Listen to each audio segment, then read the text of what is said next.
નમસ્કાર વિદ્યાર્થી મિત્રો, આજે આપણે ધોરણ 12 વાણિજ્ય વ્યવસ્થાની અંદર ચોથું ચેપ્ટર આપણું વ્યવસ્થા તંત્ર ચાલી રહ્યું છે. એની અંદર વિદ્યાર્થી મિત્રો લાસ્ટ ટાઈમ આપણે વ્યવસ્થા તંત્રની વ્યાખ્યા, તેની પ્રસ્તાવના, ત્યારબાદ ગઈકાલે આપણે જે તમે વિડીયો જોયો હશે એની અંદર આપણે વ્યવસ્થા તંત્રની લાક્ષણિકતાઓ વિશે જોયું.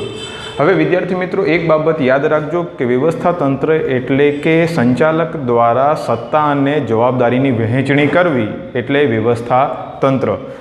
જ્યારે એક કરતાં વધુ વ્યક્તિઓ ભેગા થઈ અને સમૂહની અંદર કોઈ ચોક્કસ હેતુને પાર પાડવા માટે પ્રવૃત્તિશીલ કાર્યો કરતા રહેતા હોય ત્યારે વ્યવસ્થા તંત્રની જરૂર પડતી હોય છે. આપણે આકૃતિ અહીં આગળ એક દોરીએ છીએ, જે બધા વિદ્યાર્થીઓને ખ્યાલ હશે કે કોઈ પણ એકમ હોય, મોટું એકમ, એની અંદર કુલ 3 સપાટીઓ આવેલી વિદ્યાર્થી મિત્રો. એક છે ઉચ્ચ સપાટી, ત્યારબાદ છે મધ્ય સપાટી અને ત્યારબાદ છે નિમ્ન સપાટી. તો આપણે જો ચર્ચા કરીએ તો એમ કહી શકાય કે ઉચ્ચ સપાટી સંચાલકો એટલે કે બોર્ડ ઓફ ડાયરેક્ટર, ત્યારબાદ અધિકારીઓની સપાટી એટલે કે મધ્ય સપાટી અને કર્મચારી એટલે કે કાર્યકારી સપાટી તરીકે નિમ્ન સપાટીને આપણે ઓળખતા હોઈએ છીએ. પીટરે પ્રકારના અનુસાર વ્યવસ્થા તંત્ર એક એવી પ્રક્રિયા છે કે કાર્યકારણનો સંબંધ ઊભો કરે છે. જો ચોક્કસ વ્યવસ્થા તંત્રનું માળખું જો એકમની અંદર ઊભું કરવામાં આવે તો એકમ પોતાના ધ્યેયોને પ્રાપ્ત કરી શકે છે. વિદ્યાર્થી મિત્રો, તમે પેજ નંબર 37 ઉપર આવજો. ત્યાં આગળ આપણે જોઈએ વ્યવસ્થા તંત્રની રચના એક વૈજ્ઞાનિક પ્રક્રિયા છે કે એટલે કે કાર્યકારણનો સંબંધ ઊભો થાય છે. જે રીતે વિજ્ઞાન એ ચોક્કસ કારણો, ચોક્કસ સિદ્ધાંતો અને ચોક્કસ નિયમોને માને છે, એ જ રીતે આપણું સંચાલન એ પણ કાર્યકારણનો સંબંધ દર્શાવે છે. પ્રથમ ચેપ્ટરની અંદર આપણે જોઈ ગયા કે સંચાલન એક વિજ્ઞાન અને કળા છે. તો વ્યવસ્થા તંત્રની રચના કરતી વખતે ચોક્કસ કાર્યકારણનો સંબંધ ઊભો થતો હોય છે. અયોગ્ય રીતે રચાયેલું વ્યવસ્થા તંત્ર લાંબો સમય ટકી શકે નહીં. જો સંચાલક મંડળ એટલે કે ઉચ્ચ સપાટી દ્વારા સત્તા અને જવાબદારીની વહેંચણી કરતી વખતે જો ખામી રહી જાય તો એકમના જે 3 મુખ્ય ધ્યેય છે આપણા વિદ્યાર્થી મિત્રો, એક છે નફાકારકતા, ત્યારબાદ એકમની સફળતા ને વિકાસ. આ એના મુખ્ય હેતુ છે કોઈ પણ એકમનો. તો આ હેતુઓને એ પ્રાપ્ત કરી શકતા નથી. ક્યારે? જો અયોગ્ય વ્યવસ્થા તંત્રની રચના કરવામાં આવે તો એકમ નફો નહીં કરી શકે, એકમ પોતાના ધંધાની અંદર સફળ થઈ શકશે નહીં, એકમ વિકાસ કરી શકશે નહીં. તો વ્યવસ્થા તંત્રની રચના કરતી વખતે ઘણી બધી નાની નાની બાબતોનું ધ્યાન રાખવાનું હોય છે. તેમ પીટરે બ્રકર જણાવે છે કે વ્યવસ્થા તંત્રની રચના દ્વારા કાર્યકારણનો સંબંધ સ્થાપિત થાય છે, તેથી તેની રચના યોગ્ય ઢબે કરવી જોઈએ. એટલે અહીં આગળ વિદ્યાર્થી મિત્રો આજે જે આપણે ભણવાનું છે એ વ્યવસ્થા તંત્રના તબક્કાઓ વિશે જોવાનું છે. હવે પરીક્ષાલક્ષી આપણે વાત કરીએ. જો બોર્ડની પરીક્ષા હોય કે આવનારી એકમ કસોટી હોય, એની અંદર તમને 3 ગુણ, 4 ગુણ કે 5 ગુણની અંદર પ્રશ્ન પૂછવામાં આવે કે વ્યવસ્થા તંત્રની પ્રક્રિયાના તબક્કાઓ સમજાવો, તો વિદ્યાર્થી મિત્રો યાદ રાખવાનું છે કે તમારે ક્રમ અનુસાર જવાનું છે, ઉલટ સુલટ લખવાનું નથી. ઉલટ સુલટના સંદર્ભમાં જો કોઈ વિદ્યાર્થીને ડાયરેક્ટ 5મો મુદ્દો આવે, સત્તા અને જવાબદારીની વહેંચણી, તો એ ખોટું પડે. વિદ્યાર્થી મિત્રો યાદ રાખજો, તબક્કાઓ જ્યારે પરીક્ષામાં પૂછવામાં આવે, સોપાનો પૂછવામાં આવે, ત્યારે હંમેશા ક્રમ અનુસાર તમારે લખવાનો છે. એટલે મારો કહેવાનો ભાવાર્થ શું છે? 7 મુદ્દા છે, એ 7 મુદ્દા તમારે વ્યવસ્થિત રીતે લખવાના રહે. એક છે હેતુઓની સ્પષ્ટતા, ત્યારબાદ જ કાર્યોની યાદી, ત્યારબાદ જ કાર્યોનું વિભાગીકરણ, ત્યારબાદ જ વિભાગીય હોદ્દા અને લાયકાત નક્કી કરવા, ત્યારબાદ સત્તા અને ફરજોની સોંપણી, ત્યારબાદ જ આંતર સંબંધોની સ્થાપના અને છેલ્લે વ્યવસ્થા તંત્રનો નકશો તૈયાર કરવો. તો આ એક તબક્કાઓ છે, એની આપણે એક એક કરીને હવે ઊંડાણમાં ચર્ચા કરીએ. પહેલું છે હેતુઓની સ્પષ્ટતા. કોઈ પણ એકમ હોય, કોઈ પણ ઔદ્યોગિક એકમ હોય, તો પહેલાં તો એણે પ્રસ્થાપિત એ કરવું પડે કે તમે શું પ્રાપ્ત કરવા માંગો છો, તમે શું મેળવવા માંગો છો, તમારો ધ્યેય શું છે, તમારે વર્ષના અંતે કેટલા યુનિટનું ઉત્પાદન કરવું છે, એ તમારો ધ્યેય હોવો જોઈએ. ટૂંકમાં કહેવાનો ભાવાર્થ શું છે? દાખલા તરીકે આપણે એક ઉદાહરણ લઈએ. ઓટોમોબાઈલ્સ ની અંદર જોડાયેલી કોઈ કંપની હોય, દાખલા તરીકે 4 વ્હીલર બનાવે છે, તો એ નક્કી કરે કે વર્ષના અંતે આપણે 1 લાખ યુનિટનું ઉત્પાદન થવું જોઈએ. 1 લાખ યુનિટનું ઉત્પાદન એટલે કે 1 લાખ કાર વર્ષના અંતે બનવી જોઈએ. તો આ એનો મુખ્ય હેતુ છે. હવે એણે પોતાના હેતુઓ નિર્ધારિત કર્યા છે, તો વિદ્યાર્થી મિત્રો એણે પોતે ઘણી બધી બાબતો નક્કી કરવી પડશે. તો પહેલાં તો સુનિશ્ચિત કરવું પડે કે તમારે વર્ષના અંતે ટૂંકા ગાળા કે લાંબા ગાળે શું પ્રાપ્ત કરવું છે. અને હેતુઓ નક્કી કરતી વખતે એક બાબતનું ખાસ ધ્યાન રાખવામાં આવે છે કે હેતુઓ હંમેશા વાસ્તવિક હોવા જોઈએ. વાસ્તવિકના સંદર્ભમાં અગાઉ આપણે આની ચર્ચા કરી ચૂક્યા છે કે કોઈ પણ હેતુ નિર્ધારણ કરતી વખતે, ધ્યેય નક્કી કરતી વખતે તમારી મર્યાદાઓને હંમેશા ધ્યાનમાં રાખવી જોઈએ. એકમની જો વાત કરીએ તો એકમે પોતાના આંતરિક પરિબળો અને બાહ્ય પરિબળોને હંમેશા ધ્યાનમાં રાખી અને હેતુ નિર્ધારણ કરવું જોઈએ. હવે આપણે પાઠ્યપુસ્તક પેજ નંબર 38 ઉપર જોઈએ. વ્યવસ્થા તંત્રની રચના કરતા પહેલા એકમના હેતુઓ અંગે સ્પષ્ટતા હોવી જરૂરી છે. તમે શું પ્રાપ્ત કરવા માંગો છો એને કહીએ આપણે હેતુ.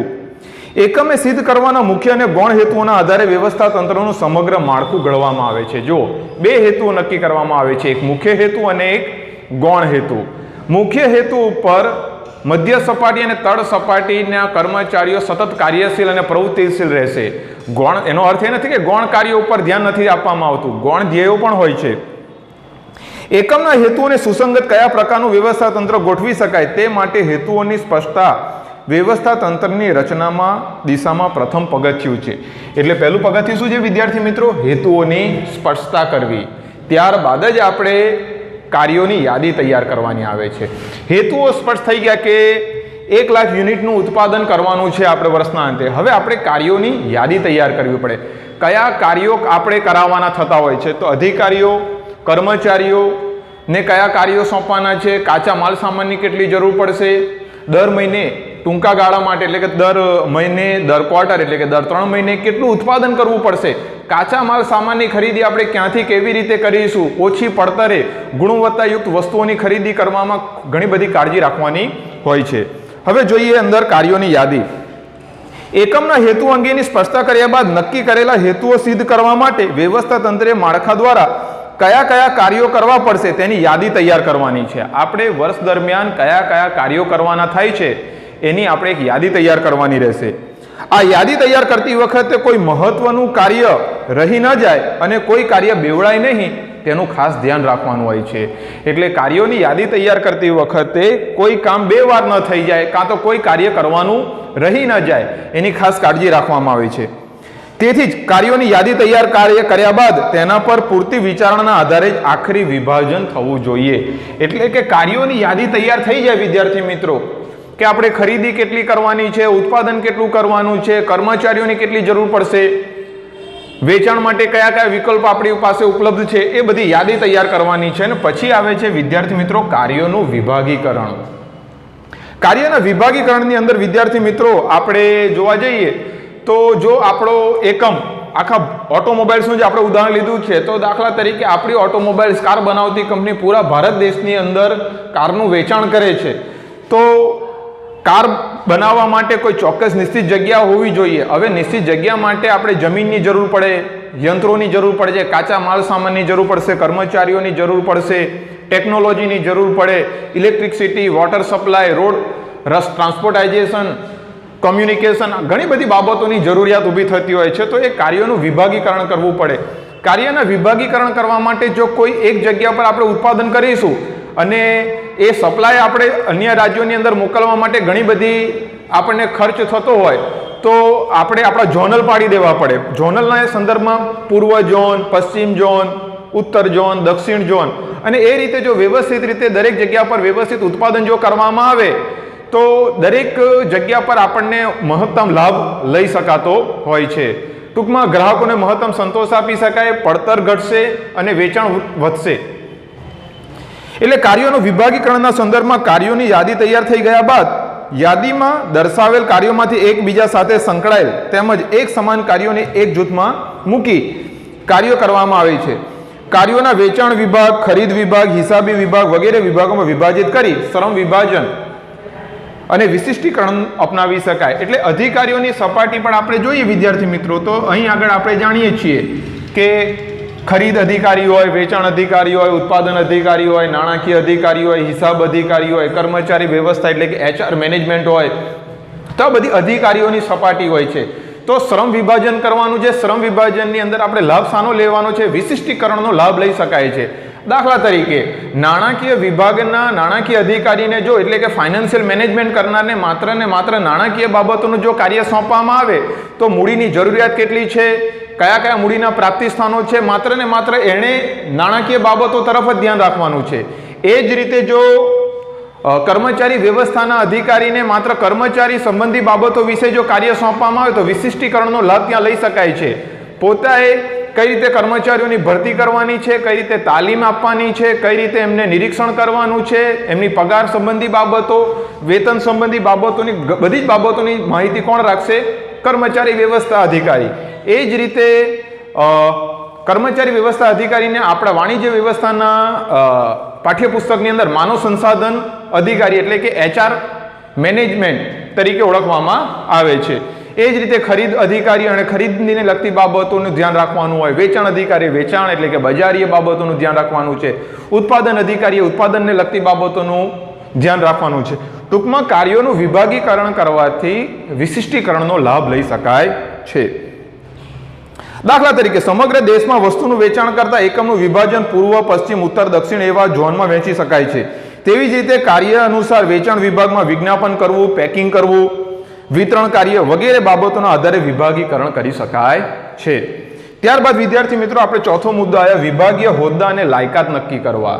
જો કોઈ પણ કાર્યની સોંપણી કરતી વખતે તેને હોદ્દા અને લાયકાત નક્કી કરવા પડશે કે કોણ કયું કાર્ય કયા સમયે કરશે, એની સત્તાઓ શું છે, એની ફરજો શું છે. કાર્યોનું યોગ્ય રીતે વિભાગીકરણ થયા બાદ વિભાગના કાર્યોની જવાબદારી સંભાળી શકે તેવા વિભાગીય હોદ્દાઓ અને તે માટે યોગ્ય લાયકાતો નક્કી કરવામાં આવે છે. એટલા માટે જ એવું કહેવામાં આવે છે કે ભાઈ અધિકારીઓની સપાટીએ જે કામ કરતા કર્મચારીઓ નિષ્ણાત હોય છે, પોતાના વિભાગનું એમને ઊંડાણમાં જ્ઞાન હોય છે. માટે જ આપણે જાણીએ છીએ કે બેચલર ઓફ એન્જિનિયર છે, માસ્ટર ઓફ એન્જિનિયર હોય, માસ્ટર ઓફ કોમર્સ હોય, માસ્ટર ઇન મેનેજમેન્ટ હોય એટલે કે MBA, master in business administration, એની અંદર પણ બધી અલગ અલગ પાંખો હોય છે વિદ્યાર્થી મિત્રો, અલગ અલગ શાખાઓ. તો વિશિષ્ટીકરણનો લાભ લઈ શકાય છે. જો એમના લાયકાતના આધારે એમને હોદ્દાઓ આપવામાં આવે તો આપણે એકમ મહત્તમ લાભ લઈ શકીએ છે. દાખલા તરીકે વેચાણ વિભાગ માટે વેચાણ અધિકારી વિભાગીય વડાના હાથ નીચે અન્ય હોદ્દાઓને સ્થાન ઊભું કરવાનું કાર્ય પણ આ તબક્કે કરવામાં આવે છે. જો અધિકારીની સપાટીની નીચે પણ ઘણા બધા કર્મચારીઓ કાર્યરત કામ કરતા રહેતા હોય છે.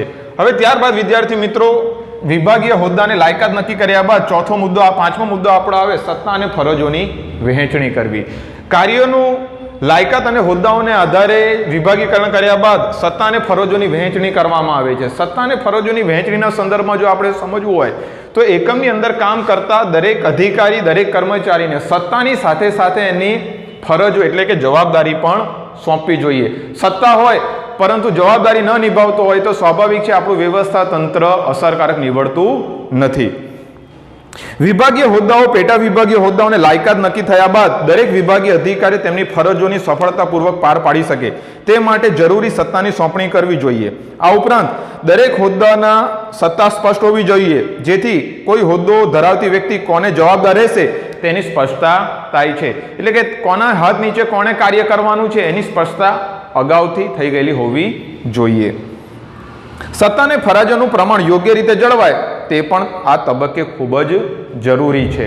કોણ કોને જવાબદાર રહેશે, કોનું ઉત્તરદાયિત્વ રહેશે, આ બધી બાબતોનું વ્યવસ્થા તંત્રની રચના કરતી વખતે સુનિશ્ચિત થઈ જવું ખૂબ જ જરૂરી છે.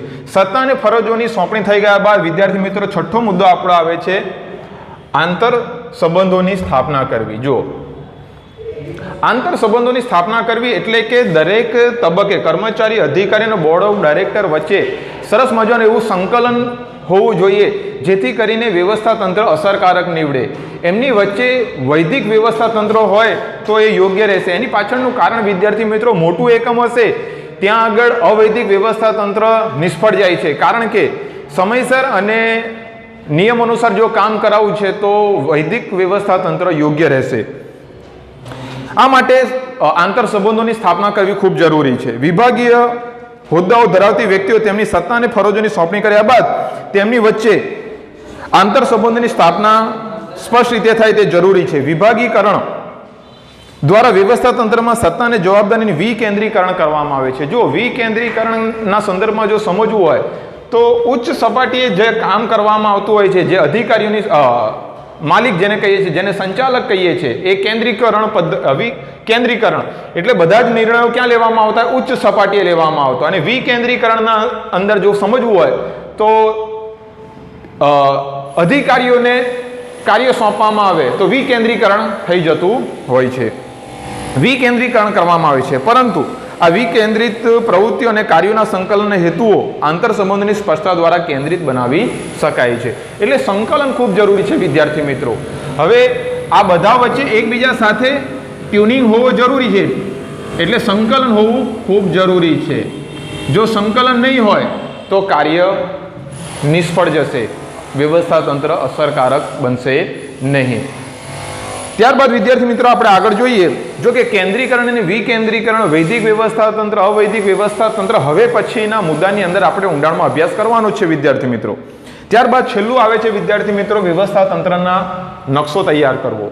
વ્યવસ્થા તંત્રનો નકશો તૈયાર કરવાની અંદર વિદ્યાર્થી મિત્રો આપણે નોટિસ બોર્ડ ઉપર, એકમના નોટિસ બોર્ડ ઉપર આપણે લગાવી દેવું પડે કે કોની સત્તા છે, કોણ ઉત્તરદાયિત્વ ધરાવે છે, કોણ તાબેદારો છે, કોને કઈ સત્તા આપેલી છે, એની ફરજો શું છે, એની લાયકાત શું છે.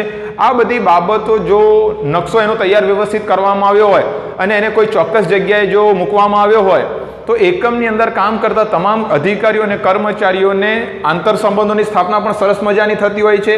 ત્યાં આગળ બધાને પોતાનું કાર્ય સ્પષ્ટ થઈ જાય તો કોણ કોને જવાબદાર હોય છે. એટલા માટે જ વ્યવસ્થા તંત્રનો વ્યવસ્થિત નકશો તૈયાર કરવો જોઈએ. જો કે હવે પછીના મુદ્દાની અંદર આપણે રૈખિક વ્યવસ્થા તંત્રનો નકશો, શ્રેણિક વ્યવસ્થા તંત્રના નકશો, આ બધી બાબતો વિશે આપણે હવે પછીના મુદ્દાની અંદર ચર્ચા કરીશું. વ્યવસ્થા તંત્રમાં સામેલ દરેક અધિકારીઓ અને કર્મચારીઓ પોતાના સ્થાન વિશે સ્પષ્ટ ખ્યાલ મેળવી શકે તે માટે આકૃતિ સ્વરૂપે વ્યવસ્થા તંત્રનો ચાર્ટ, નકશો તૈયાર કરવો જોઈએ. એટલે કે રેખાંકિત આકૃતિ દ્વારા પણ કરી શકાય છે, ચિત્ર દ્વારા પણ આપણે સ્પષ્ટ કરી શકાય છે કોણ કોને જવાબદાર રહેશે. દાખલા તરીકે A, B, C અને D અધિકારીઓ છે, તેમની નીચે X, Y, Z નામના કર્મચારીઓ કાર્યરત છે, તો એનાથી ખ્યાલ આવી જાય Z એ કોને જવાબદાર રહેશે? D ને. Y એ છે તો એ B ને જવાબદાર રહેશે, B અને C ને. અને X છે એ એને જવાબદાર રહેશે. તો આ આંતર સંબંધોની સ્થાપના થઈ ગયા બાદ વ્યવસ્થા તંત્રનો જો વ્યવસ્થિત નકશો, ચાર્ટ તૈયાર કરવામાં આવે, આકૃતિ તૈયાર કરવામાં આવે તો એનાથી સુનિશ્ચિત થઈ જતું હોય છે કોણ ઉત્તરદાયિત્વ ધરાવે છે, કોની પાસે કઈ સત્તા છે, કઈ ફરજો છે, કોણ તાબેદારો છે. આ બધી બાબતનો સ્પષ્ટ ખ્યાલ મળી જતો હોય છે. એકમના કામ કરતા દરેક કર્મચારી તે જોઈ શકે તે રીતે વ્યવસ્થા તંત્રના નકશાને નોટિસ બોર્ડ પર મૂકવો જોઈએ. દરેક વ્યક્તિ, દરેક કર્મચારી, દરેક અધિકારી એ નકશો જોઈ શકે એ રીતે નોટિસ બોર્ડ ઉપર એને મૂકવો જોઈએ. ત્યારબાદ વિદ્યાર્થી મિત્રો હવે પછી આપણે જ્યારે નેક્સ્ટ ટાઈમ ભેગા થઈશું ત્યારે વ્યવસ્થા તંત્રનું માળખું, એની અંદર આપણે અલગ અલગ રૈખિક વ્યવસ્થા તંત્ર, કાર્યાનુસાર વ્યવસ્થા તંત્ર, શ્રેણિક વ્યવસ્થા તંત્ર, અવૈદિક, વૈદિક વ્યવસ્થા તંત્ર વિશે ઊંડાણમાં ચર્ચા કરીશું. Have a nice day.